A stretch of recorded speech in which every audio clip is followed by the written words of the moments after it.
최근 이슈를 알아보고 시사를 어렵지 않게 분석해 나갑니다. 다양한 시선으로 읽어보고 끌어내는 시간 뉴스리드.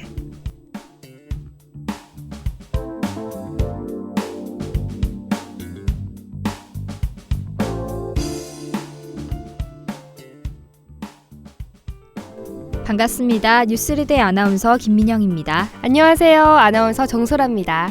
소라씨, 요즘 다이어트해요? 얼굴 살이 쏙 빠진 것 같아요. 아, 고마워요. 이제 여름이잖아요. 세계적인 톱모델 타이라 뱅크스 같은 몸매가 되려고 노력 중이랍니다. 아, 미국의 도전 슈퍼모델 제작자이자 진행자고 빅토리아 시크릿 모델이었던 사람 맞죠? 맞아요. 영향력 있는 아프리카계 미국인 4위에 오를 만큼 유명한 연예인이죠. 저는 몇 달 전에 뉴스에서 타이라 뱅크스를 처음 봤는데 대리모를 통해 아이를 출산했다는 사실이 좀 인상 깊더라고요. 그렇죠. 우리나라에서는 대리모가 흔하지 않으니까요. 그런데 미국을 비롯한 여러 나라에서는 대리모를 쉽게 찾을 수 있는 것 같아요. 성소수자에 관한 인식이 바뀌면서 더욱 대리모가 많아지고 있죠. 가까운 나라 중국에서는 동성애자 수가 늘어나면서 미국까지 찾아가 대리 출산하는 사람이 증가하고 있답니다. 아, 정말요?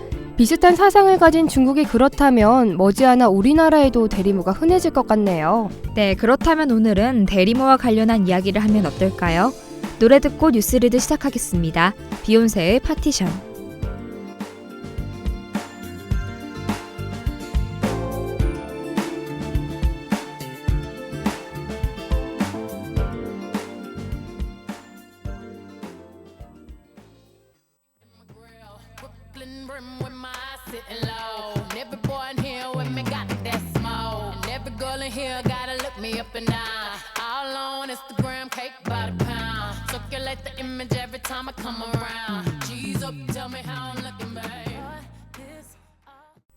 민영씨, 동성애자에 관한 인식이 바뀌면서 중국에서도 대리모를 찾는 사람이 많다고 했잖아요.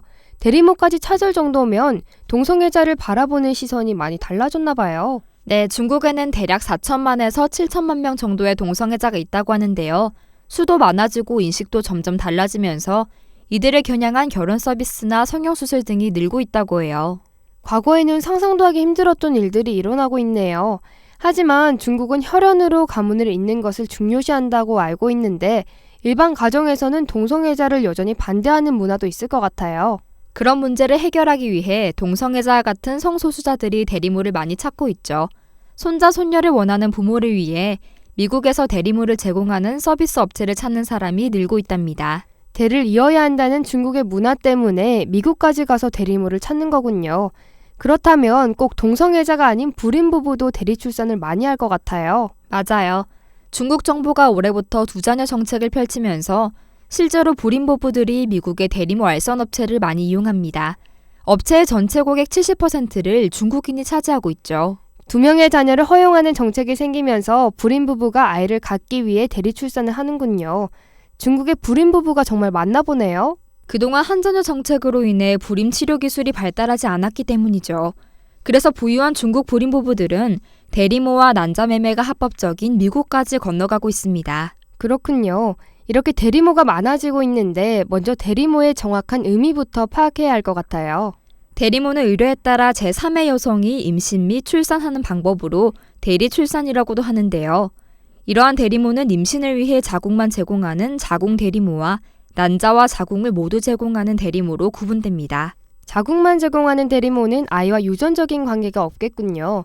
하지만 난자까지 제공하는 대리모는 생리학적으로 아이의 어머니로 볼 수 있지 않나요? 그렇습니다. 때에 따라 자궁 대리모와 난자를 제공하는 대리모, 대리 출산을 의뢰한 사람까지 어머니가 총 3명이 될 수도 있는 문제가 발생하죠. 대리모를 통해 어머니가 3명이 되는 건 사회적으로나 윤리적으로 문제가 아닌가 싶은데요. 네, 이렇게 되면 아이와 대리모, 대리모를 통해 아이를 입양한 부모의 정신적, 신체적 건강에 관한 문제가 발생하죠.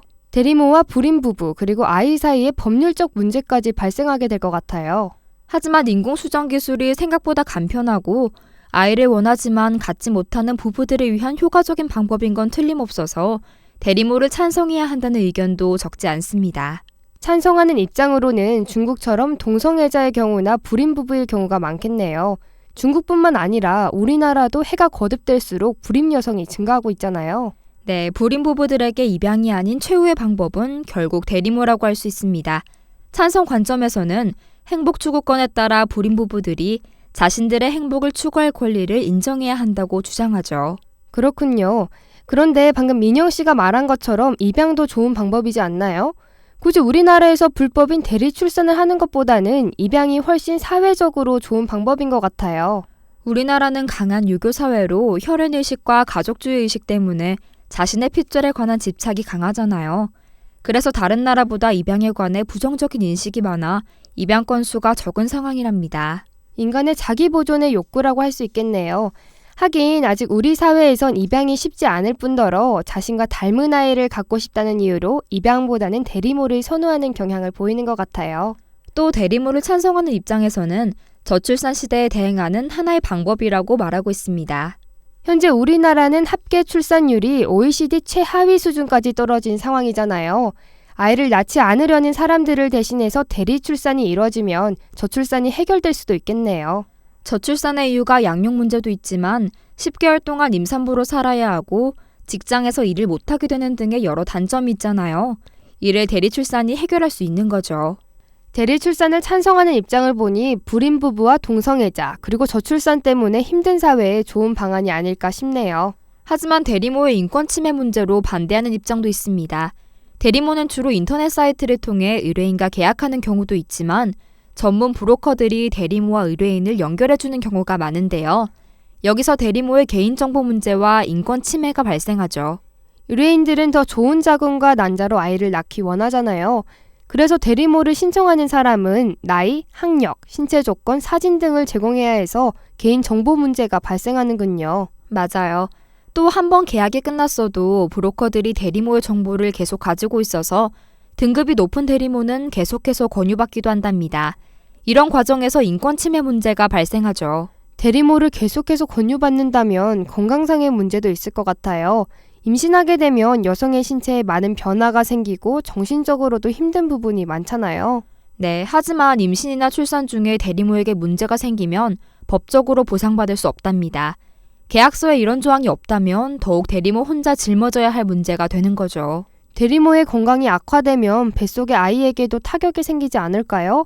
의뢰인들은 자신의 자식이니 여기에 책임을 져야죠.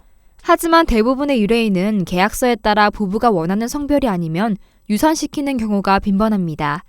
또한 아이를 낳는다 하더라도 나중에 커서 자신이 대리모를 통해 태어난 사실을 알게 되면 정신적인 문제도 고려해봐야 하죠. 생각보다 문제점이 많은 것 같네요. 여성에게만 있는 자궁이나 난자가 이제는 신체 일부가 아닌 하나의 상품으로 전락하는 것이 정말 안타까워요. 네, 계약서를 작성하고 돈을 주고받는 식의 거래를 통해 생명을 얻게 되는 건 생명을 경시하고 돈벌이로만 여기는 잘못된 가치관이 형성될 수 있죠. 원했던 성별이 아니거나 장애를 가진 아이가 태어나면 유산시킨다는 것도 끔찍해요.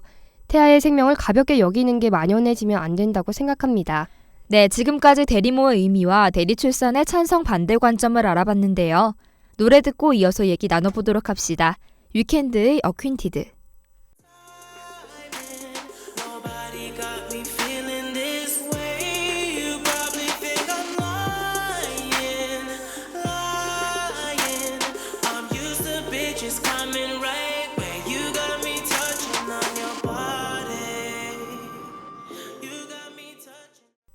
소라씨, 혹시 구글 베이비라고 들어보셨어요? 아니요, 처음 들어봐요. 구글 베이비가 뭔가요? 다큐멘터리 영화인 구글 베이비는 정자와 난자를 사서 체배 수정하고 인도 여성을 통해 대리 출산하는 방식으로 태어난 아이들을 말한답니다. 보통의 대리모 방식과 똑같은 것 같은데 왜 하필 인도 여성을 대리모로 두는 건가요? 우선 구글 베이비가 탄생하는 과정을 알려드릴게요. 먼저 가장 중요한 배아 이식은 미국에서 인공수정을 통해 이루어집니다. 하지만 미국에서 대리모를 구하려면 인건비가 너무 비싸서 인도 여성을 선택하는 거죠. 쉽게 말하면 원자재는 미국에서 생산하고 인건비는 인도에서 충당하는 시스템이네요. 비용을 절감하기 위해 아이를 생산하는 것과 마찬가지로 여기는군요. 그런데 인공배아는 어떻게 미국에서 거리가 먼 인도까지 가져가나요? 인공수정된 배아를 냉동시켜 인도로 가져간답니다. 인도는 인건비도 저렴하고 대리 출산이 합법이거든요. 냉동시킨 배아로 알을 벤다는 게 참 어려운 일일 것 같은데 대리모들이 선뜻 나서는 게 신기해요. 왜냐하면 대리모를 하게 되면 우리 돈으로 약 750만 원을 받게 되거든요. 인도의 대리모들은 집을 마련하고 아이의 학비를 위해 대리출산을 결심한답니다. 10개월 동안 다른 사람의 아이를 위해 위험까지 감수하며 대리출산을 하는 현실이 너무 안타까워요. 가까운 중국처럼 머지않아 우리나라도 대리출산 문제가 생겨나겠죠? 사실 우리나라도 수정란을 대신 품어주는 대리모 시술에 관한 제재는 없습니다. 대신 체세포 복제배아 등을 자궁에 착상시키거나 유인하도록 알선한 사람은 3년 이하의 징역에 처한다는 생명윤리법이 있죠. 우리나라에선 대리모 계약을 풍속과 사회 질서를 위반하는 반사회적 법률 행위로 취급할 수도 있을 것 같아요. 네, 아이를 절실하게 원했던 부부들은 불임을 겪지 않고서야 그 기분과 감정을 모르며 간절함 또한 말로 표현할 수 없다고 하는데요. 이런 부부들에게 대리모는 긍정적이지만 생명의료윤리의 문제로서는 안 좋게 보이는 것 같네요. 단순히 아이를 원하는 부부의 간절함만으로 생명에 관한 문제를 상업적으로 여기는 건 안 된다고 생각해요. 입양이 더 많이 이루어질 수 있도록 정부 차원의 홍보와 시스템이 활성화될 필요성이 보입니다. 입양 가정에 관해 경제적, 사회적 차원에서의 지원 확대가 필요하고 혈연주의를 벗어나 사회 구성원의 인식이 변화해야 할 것 같습니다. 네, 노래 듣고 이어가겠습니다. 바우터 하멜의 툴롱. My beauty under the ground. The magazines will speak of other places I'm in need of when I step outside.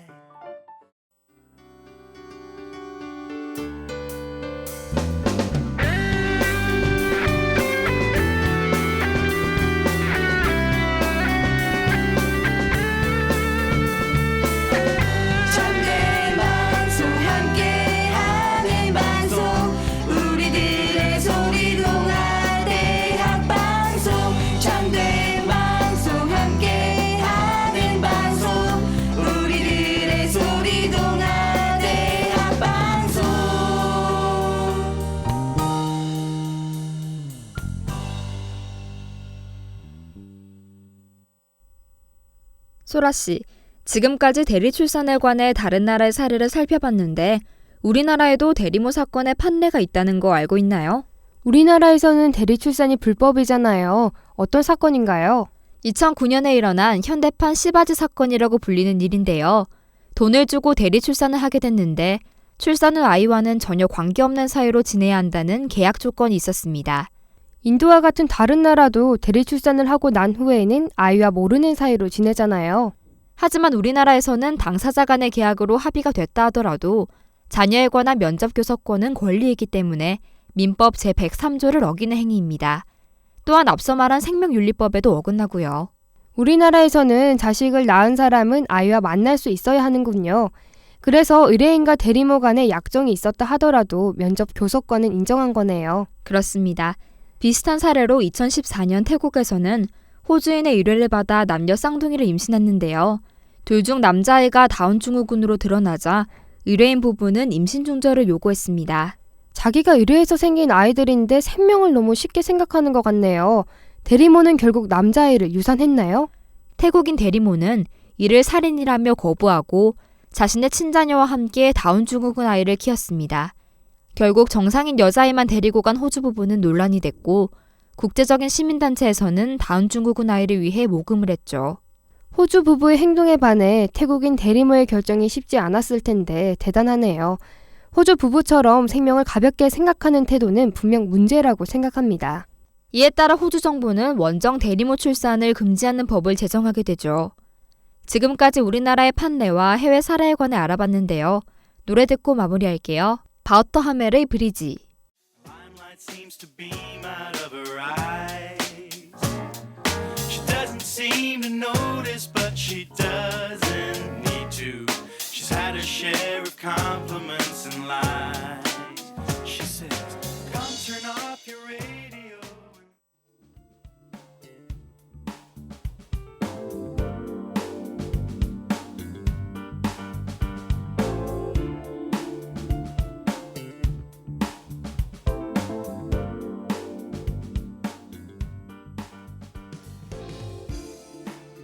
오늘은 대리모의 정의와 찬반 입장, 사례와 법률에 관해 알아봤습니다.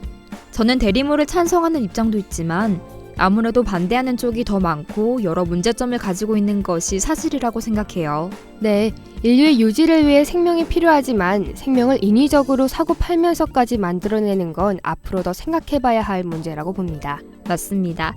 소라 씨, 지금까지 많은 시사 문제에 관해 깊이 있게 얘기해봤는데요. 오늘이 뉴스리드 마지막 방송인데 소감이 어때요? 일단 유니언 김민영 두 PD 함께해서 너무나 즐거웠던 한 학기였고요. 제가 방송을 사랑한다는 걸 깨닫게 해준 방송국 감사합니다.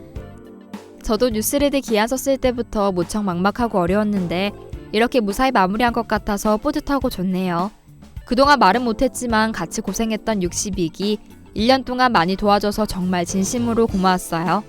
수고해준 희연 PD, 소라씨 PD님, 선생님, 국장님, 국원 인턴, 그리고 청취해주신 동아인 여러분까지 모두 감사합니다.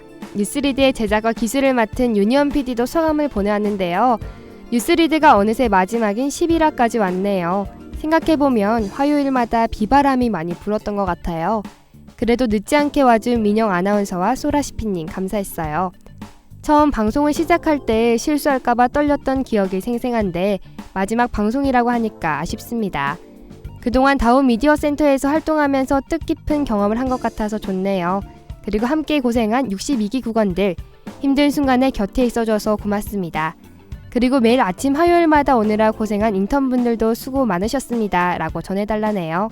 네, 지금까지 기술의 유니언 PD 수고하셨습니다. 저는 뉴스리드의 제작을 맡은 아나운서 김민영이었고요. 아나운서 정소라였습니다.